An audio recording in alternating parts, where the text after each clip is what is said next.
یہ ان مذاہب میں ہوئی ہے جو نبیوں اور رسولوں کی طرف نسبت نہیں رکھتے بلکہ فلسفیانہ مذاہب ہیں.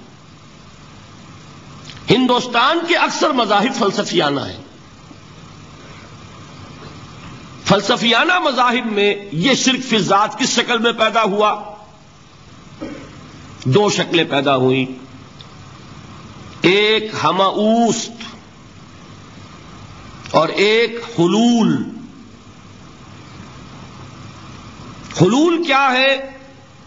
اللہ نے کسی انسان کے اندر اپنے آپ کو حل کر دیا، انسانی شکل میں وہ خود ظاہر ہو گیا. اوتار کا عقیدہ، انگلش میں گاڈ انکارنیٹ.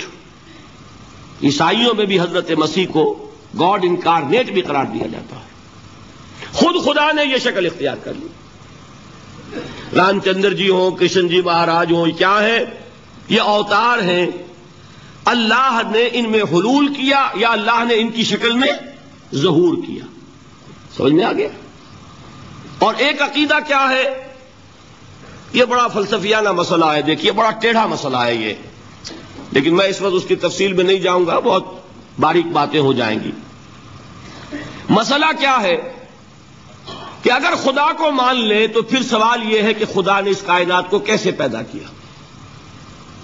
یہ ایک سوال آتا ہے ذہن میں، جس کے نہیں آتا وہ کہے گا پاگل پن ہے، خامخواہ اس پر کیوں سوچتے ہیں. لیکن جس کے ذہن میں سوال آ گیا اس کے لیے بڑی مصیبت ہو جاتی ہے. وہ تو سوچتا ہے، انسان کا اختیار نہیں ہوتا اپنے ذہن پر. وہ لاکھ روکے اسے مت سوچو، وہ اور سوچے گا. یہ مصیبت ہے فلسفیوں کی. کیسے پیدا کیا؟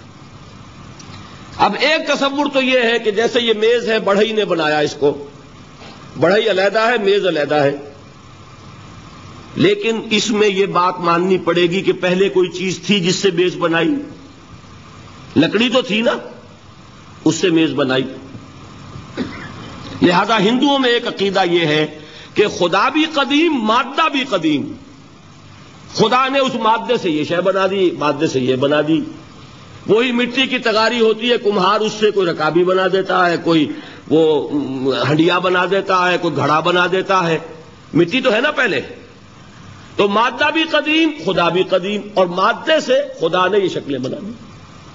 ٹھیک، یہ بھی سنویت ہو گئی، توحید تو ختم ہو گئی. تو جن لوگوں کا ذہن تھا توحیدی لیکن اس مسئلے میں الجھ گئے، انہوں نے ایک اور شکل تجویز کی کہ خدا خود ہی اس شکل میں تبدیل ہو گیا. کیسے؟ جیسے برف پگھلتی ہے تو پانی بن جاتا ہے.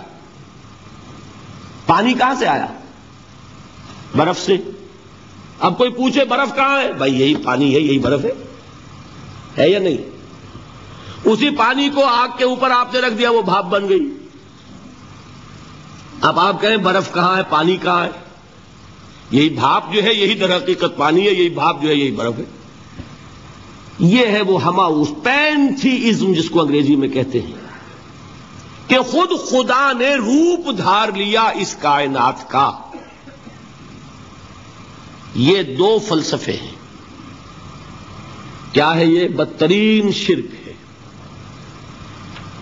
پہلی اگر شکل ہے تو وہ انسان خدا قرار پا گیا، جس کو اوتار مانا وہ خدا ہو گیا کہ نہیں. اور دوسری شکل میں تو ہر چیز ہی خدا ہے، یہ بھی خدا، یہ بھی خدا، پتھر بھی خدا، درخت بھی خدا، ہر چیز خدا. اس لیے کہ وہ برف پگھلی ہے تو پانی بنا ہے. وہ پانی چاہے زیر زمین آ رہا ہے، وہ پانی چاہے زمین کے اوپر دریا کی شکل میں آ رہا ہے یا زمین میں سوتے چل رہے ہیں، پانی تو وہی برف ہے جو پہاڑوں پر ہمالیہ پر پڑا ہوا ہے. وہی پگھل رہا ہے، یہ کچھ بن رہا ہے. یہ ہے شرک فی الذات کی دوسری قسم جو دنیا میں رہی، پینتھیزم اور انکارنیشن، یا حلول اور ہماوست. سمجھ میں آگے؟ اب میں ایک بات آپ سے عرض کروں گا. اللہ کا اس امت پر بہت بڑا فضل ہے جس کا آپ کو شکر ادا کرنا چاہیے. اس نوع کے شرک سے یہ امت 15ویں صدی شروع ہو جانے کے باوجود تاحال بحیثیت مجموعی محفوظ ہے.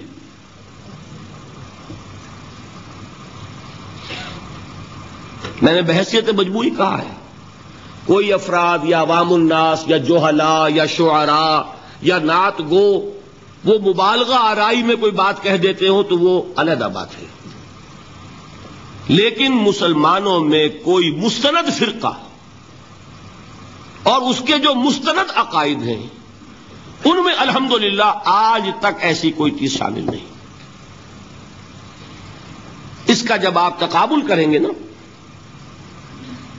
آپ کا کیا خیال ہے عیسائیوں کو حضرت مسیح سے کتنی محبت تھی؟ اس کا تقابل کیجئے جو محبت مسلمانوں کو رہی حضور کے ساتھ. عیسائیوں کی محبت عشر عشیر نہیں بنے گی. اس محبت کے باوجود کہ ہمیں 10 گنا 100 گنا 1000 گنا زیادہ محبت ہے حضور کے ساتھ، لیکن دیکھیے کہ انہوں نے خدا کا بیٹا بنا دیا.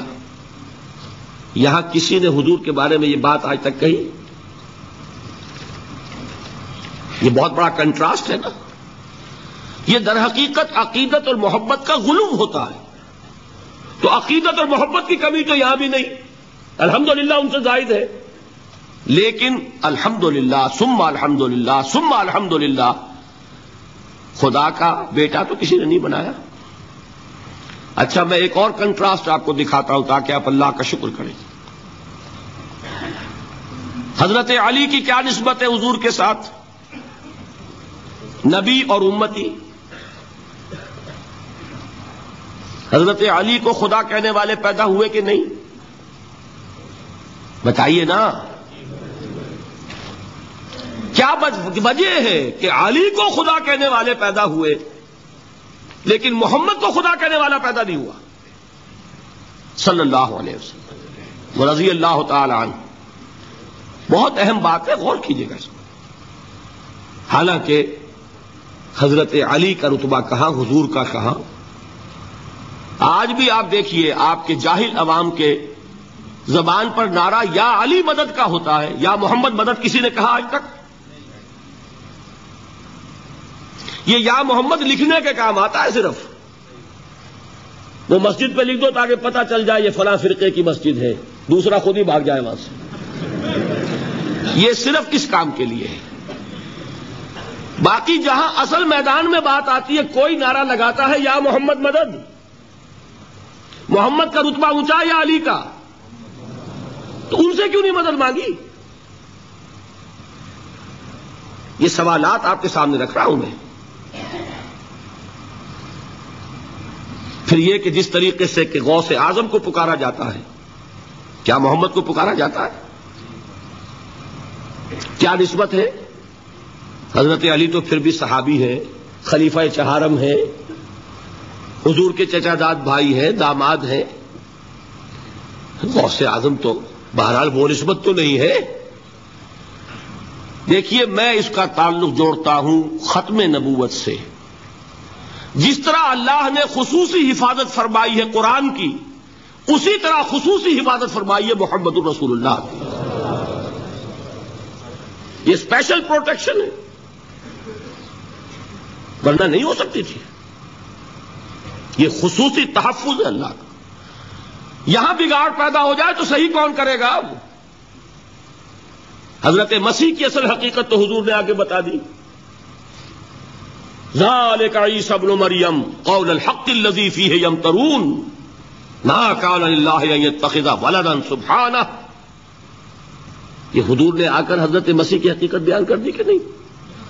سورہ مریم کی یہ آیات سنی تھی نجاشی رحمت اللہ علیہ نے جب حضرت جعفر ابن ابی طالب کی زبان سے، تو کیا کہا تھا تنکا اٹھا کر، خدا کی قسم جو ان آیات میں مسیح کا مقام بیان ہوا ہے مسیح اس سے تنکا بھر بھی زیادہ نہیں ہے. لیکن اگر محمد الرسول اللہ کو خدا کا بیٹا بنا دیا گیا ہوتا یا خدا بنا دیا گیا ہوتا تو کون آتا اس کی اصلاح کے لیے؟ جیسے قرآن مجید کا تحفظ ہے ایسے ہی محمد الرسول اللہ کا تحفظ ہے. وہ تحفظ ہوا کیسے ہے؟ جتنا قرآن مجید نے ایمفیسائز کیا حضور کی بشریت کو، قل انما انا بشر مثلکم، اے نبی